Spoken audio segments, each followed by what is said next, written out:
Boa noite, Déboras, graça, paz do nosso Senhor Jesus para todos nós, para todas vocês. É uma alegria a gente estar aqui mais uma vez, mês de maio, mês da família, e nós, mães de oração, nesse mês é ainda mais importante para nós, né? Eu queria muito agradecer a Deus pela vida de cada uma de vocês que tem estado firme nesse propósito de orar pelo menos 15 minutos diários pela vida dos nossos filhos e por toda a juventude brasileira, né? Bom, esse mês, como é mês de maio, eu fiquei pensando em falar algo para nosso coração sobre a família. E nas minhas devocionais aqui em casa, com a minha família, a gente tem estudado um devocionário que chama A Jornada. Ele é muito bom, muito bacana. E ele tem trabalhado sobre a vida de Davi. Esse mês de maio pegou bastante textos sobre Davi. E cada dia era uma mensagem nova, bonita, e eu gostaria, de falar algumas coisinhas sobre ele. Mas o texto que eu queria deixar para nossa meditação não está onde está a história de Davi. Se vocês quiserem acompanhar a história sobre o que eu vou falar hoje, está no livro de 2 Samuel, dos capítulos 13 até o 15, 16, vai contar um pouco do drama de Davi, tá bom? Mas eu queria que você abrisse hoje, nessa noite, a sua Bíblia em Efésios, capítulo 6, versículo 4. Eu vou ler aqui na minha Bíblia. Efésios, capítulo 6, versículo 4 diz assim: Vós, pais, não provoqueis os vossos filhos a ira, mas criai-os na doutrina e admoestação do Senhor. Mas criai-os na doutrina e correção do Senhor. Amém? Queria que você frisasse, marcasse, anotasse, guardasse no seu coração esse versículo. Porque o que eu vou falar um pouquinho hoje para nós nessa noite conta um pedaço da vida de Davi. Todo mundo conhece, eu creio, a história de Davi. Davi era um jovenzinho quando ele foi chamado, já com um propósito grande, tremendo da parte de Deus para a vida dele, mas ele estava cuidando das ovelhas do seu pai. Então Davi, antes de tudo, ele era um pastor de ovelhas, ele estava lá no campo cuidando das ovelhas do pai. Então Davi foi pastor de ovelha. Davi foi um líder excepcional, como a Bíblia, eu creio que não narra outro líder tão feliz no que ele fez, no que ele fazia como Davi. Ele foi um líder excepcional. Ele tinha liderança nas veias. Davi venceu o gigante. A gente sabe que ele derrotou o gigante Golias, que Davi matou ursos, matou leões. Davi também, mesmo sendo ungido rei sobre Israel, ele não usurpou o trono do rei Saul. Ele esperou e aguardou os propósitos de Deus na vida do rei Saul para tomar e assumir o trono. Foi só quando Saul morreu que Davi assumiu o reinado sobre Israel. Davi tocava harpa. O rei Saul tinha depressão, sofria de depressão, e quando o rei estava deprimido, aflito, angustiado, era o som da harpa de Davi que amenizava a dor, a tristeza e a angústia da alma do rei. E Davi, então, ele tinha esse dom também maravilhoso, né? Por isso eu creio que ele escreveu tantos salmos maravilhosos da nossa Bíblia, né? Davi foi um guerreiro nato. Ele lutou, ele guerreou e ele venceu várias batalhas, né? Muito mais que o rei Saul. E ele é considerado um grande homem de Deus, ao ponto de ser chamado pelo próprio Deus de um homem segundo o coração de Deus. Mas não é só coisa boa que o Davi tinha, não, né? Davi tinha suas misérias, as suas falhas, os seus erros, os seus pecados, os seus enganos, as suas fraquezas. Nós sabemos que Davi adulterou, nós sabemos que Davi falhou em vários aspectos, né?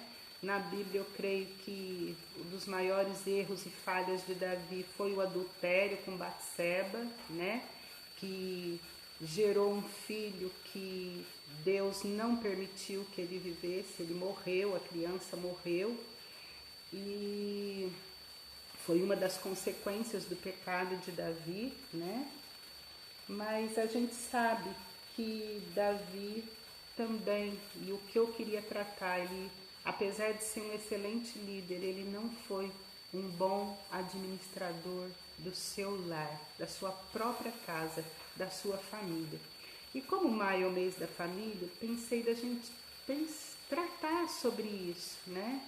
Da gente trabalhar a nossa família. E nada melhor do que a gente pegar exemplos da Bíblia, da palavra de Deus para a nossa vida e para o nosso coração. E nessa noite a gente pode tirar algumas lições com Davi, né?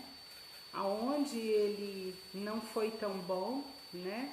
Porque a Bíblia não fala que Deus pega pessoas perfeitas, ele pega pessoas imperfeitas, né? Para trabalhar nas suas imperfeições, né? E Davi, ele não cuidava bem da sua casa. E se você pegar os textos de 2 Samuel, a partir do capítulo 13, como eu falei, narra a história familiar, parte da história familiar de Davi, né? E lá conta que Davi teve vários filhos, ele teve várias esposas diferentes, filhos, né, com mulheres diferentes. Então você já imagina o tamanho da dificuldade de você gerenciar, de você cuidar, de você administrar de várias famílias, né? Quantos irmãos não eram, né? Quantos filhos Davi não teve? E eu queria nessa noite que a gente tratasse de 3 filhos de Davi: Amon, Absalão e Tamar. Teve mais filhos Davi, mas nós vamos falar desses 3 hoje, do drama que esses 3 jovens viveram e o posicionamento de Davi como pai. A Bíblia conta que Amon, um dos filhos do rei Davi, ele se interessou de uma forma pecaminosa pela sua própria irmã Tamar, né? E a Bíblia fala que Tamar era uma jovem muito bonita, muito formosa, né? E isso encheu os olhos de Amon e ele desejou a própria irmã.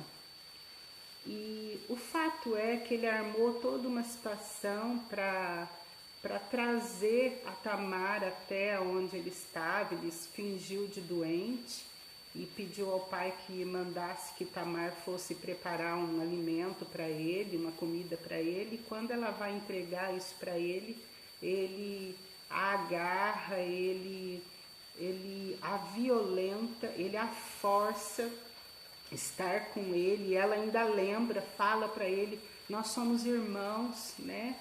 Pede pelo menos para o nosso pai isso. E ele fala que não, ele só o que ele queria era satisfazer os desejos de homem dele ali naquele momento. E ele cumpre o intuito dele, ele estupra, ele violenta a própria irmã.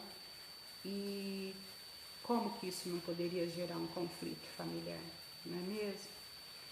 Eu sei que assim que ele termina esse ato absurdo, triste, ele expulsa Tamar da presença dele, ele sente aversão, a Bíblia fala que ele sente até nojo dela. Então, prova que não existia amor, afeto, carinho, respeito, nada disso. Ele simplesmente quis suprir aquele desejo carnal dele, né? Aquele desejo de homem para uma mulher. E ficou Tamar com a sua dor, com a sua vergonha, com a sua tristeza, né? Naquela época, uma mulher, quando ela perdia a sua pureza, a sua virgindade, assim, ela era considerada uma mulher impura, ela era considerada nada, né? Então ele acabou com a vida daquela jovem. Bom, 2 tragédias com 2 filhos. Mas Absalão, o terceiro, é um outro filho de Davi, irmão deles, que sente as dores da irmã, né? E ele não aceita aquilo, ele não acha certo aquilo, claro que não é certo, mas ele não vê a punição do pai, ele não vê a correção do pai, e ele começa a arquitetar mágoa, ele começa a guardar mágoa, rancor, angústia no coração dele com aquela situação, ao ponto dele arquitetar a morte do irmão dele, do Amon. E nos capítulos seguintes a gente vai ver que ele arma também uma emboscada para o próprio irmão, e Absalão mata Amon, né?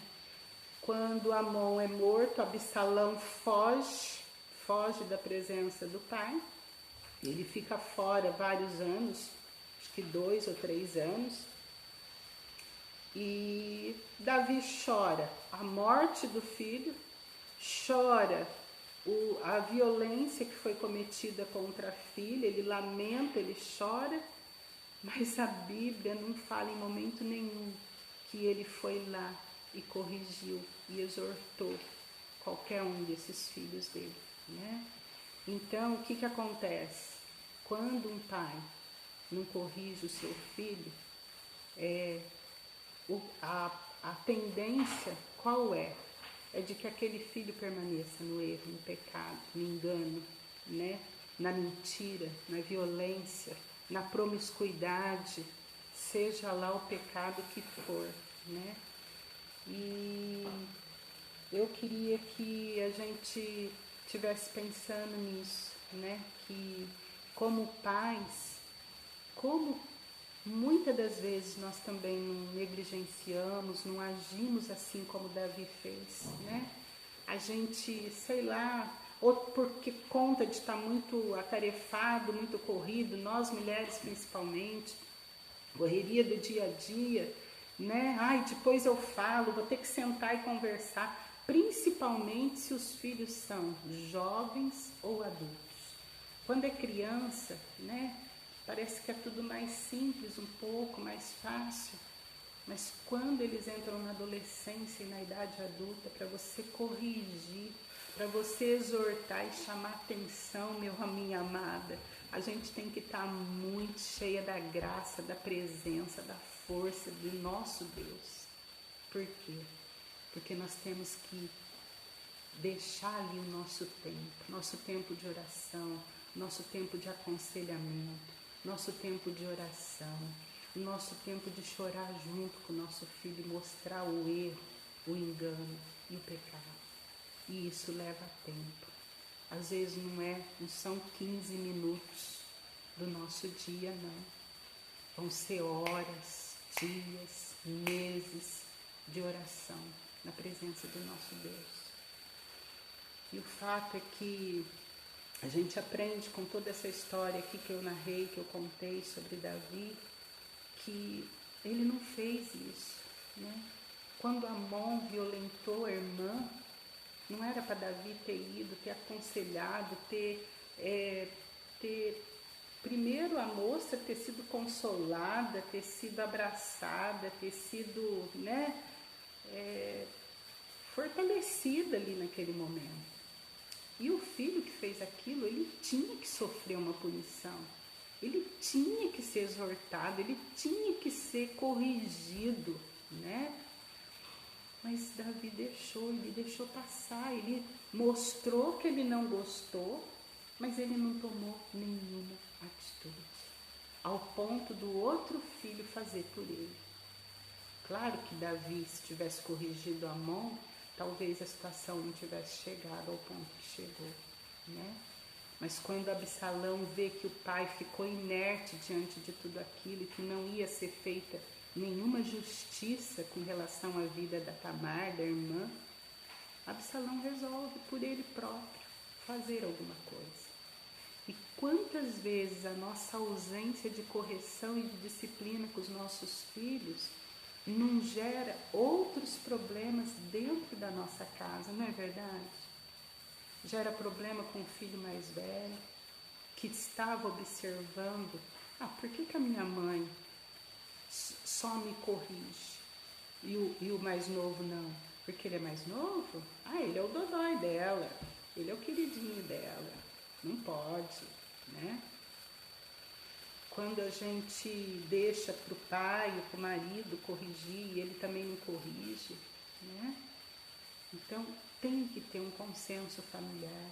Nós como mães, juntamente com os nossos esposos, nós temos que ter uma posição firme quando os nossos filhos falam. A Bíblia diz isso. Esse versículo que a gente leu hoje em Efésios 6:4 diz claramente: vós, pais, não provoqueis vossos filhos a ira, mas criai-os na doutrina e admoestação do Senhor. Quando a gente não corrige, a gente está permitindo que os nossos filhos sejam levados pela libertinagem, sejam levados pelos seus desejos desenfreados.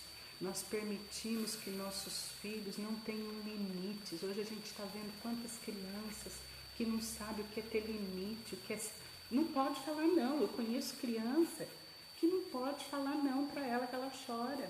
Ela não está preparada para ouvir um não.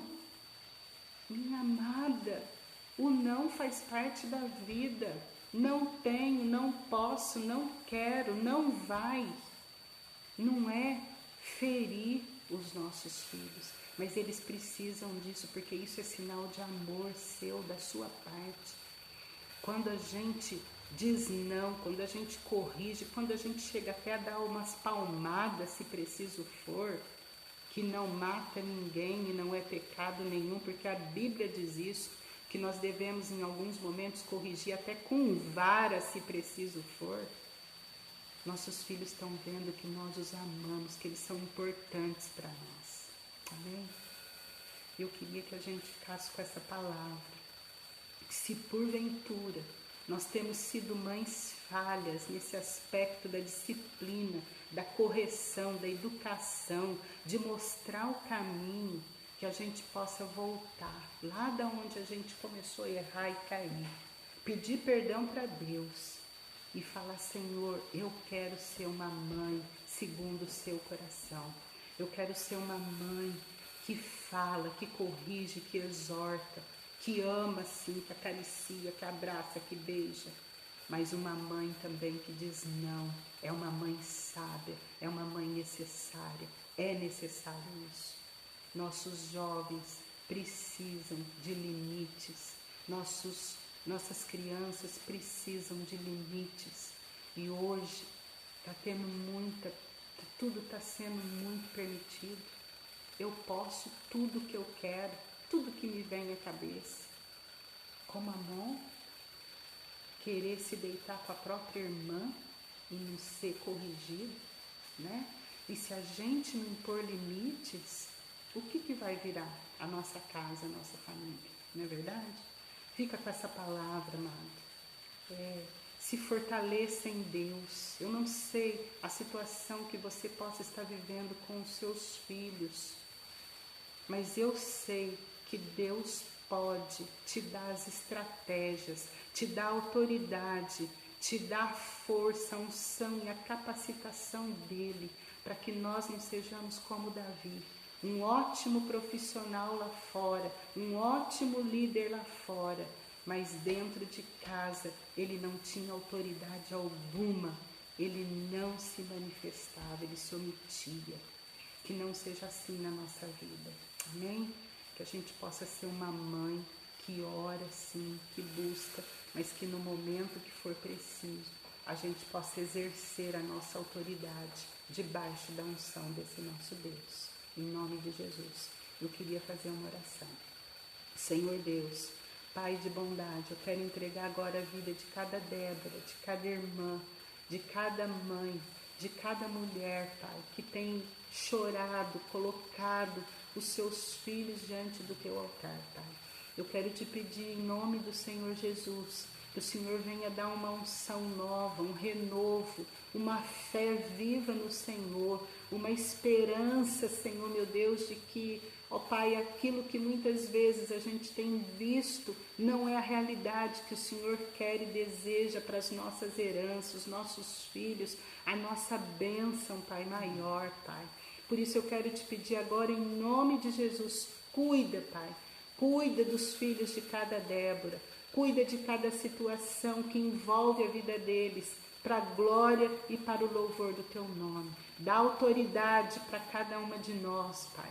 Dá força e unção do Senhor, Pai, para que no momento da correção, essa correção venha trazer e restituir vida para os nossos filhos e que eles voltem para o caminho do Senhor, Pai. Em nome de Jesus, nós te pedimos e te agradecemos. Amém, Senhor. Amém. Deus abençoe sua vida, seu coração, e vamos continuar firmes como guerreiras que somos, né? Mas buscando, quando a gente ora, Deus escreve uma nova história a respeito dos nossos filhos. Não se esqueça, corrija, em nome de Jesus. Amém? Tchau, boa noite.